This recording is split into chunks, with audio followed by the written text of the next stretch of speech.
Visit www.flaskup.com for all your Mr. Pandaria raiding guide needs. Ladies and gentlemen, welcome to this Mr. Pandaria raiding guide. And in this video we're going to be taking a look at the 10-man normal mode version of Tortos in the Throne of Thunder raid. Now in order to complete this fight we use 2 tanks, 3 healers and 5 DPS, however you could always consider dropping a healer and taking 6 DPS. Depends how good your healers are really. Now unfortunately I wasn't in the guild to kill for this video, but I do have a off tank for this fight. He did record this thankfully, so I'm going to use this as the guideline for this guide, and it looks like a really fun fight, and not that I'm kind of implying any form of animal cruelty, but you do get to kick small turtles at an even bigger turtle-like thing, I guess you could call it, so it's got fun written all over it.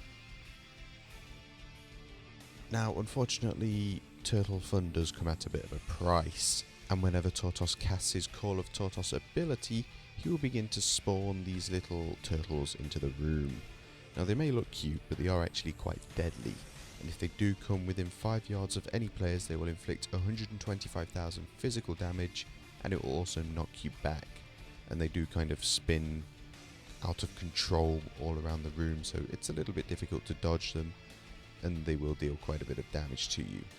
Now what you want to do is you want to mark them with skulls, and you just want to DPS one down at a time, because these turtles are actually vital to this fight as it may seem, and as I've already mentioned you get to kick them about in a bit.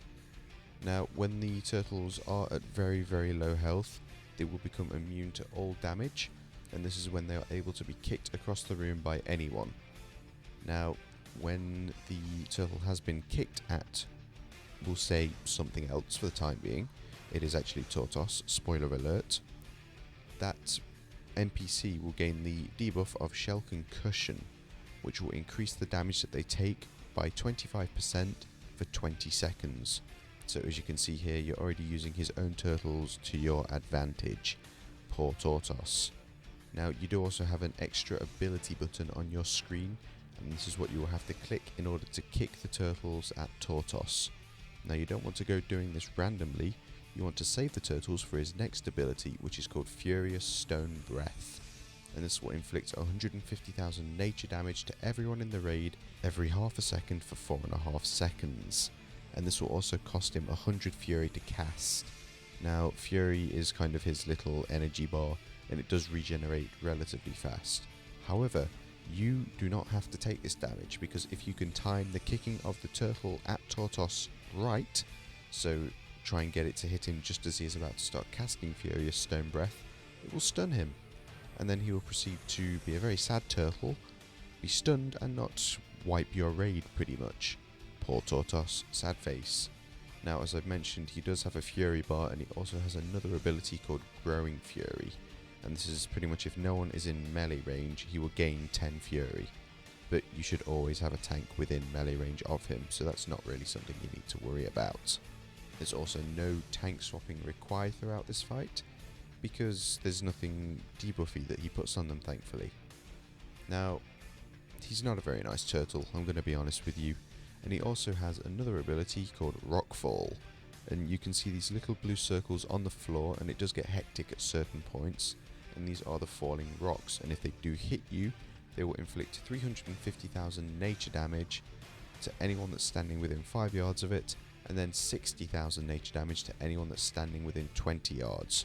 So some people are going to be taking small damage, and if you're stupid enough to get hit by them, you're going to be taking quite a bit of damage. Obviously you don't want to get hit by them.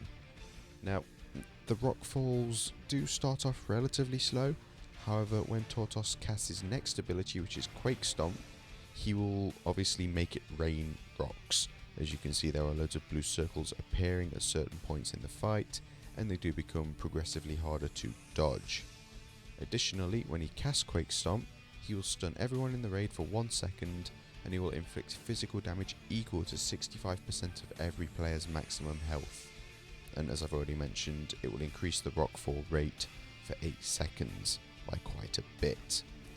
Now the next one is for your main tank. This is what your main tank and your healers do need to be aware of, and it's an ability called Snapping Bite, and this is where he will pretty much clamp his vice-like jaws on the tank, and he will inflict 525,000 physical damage.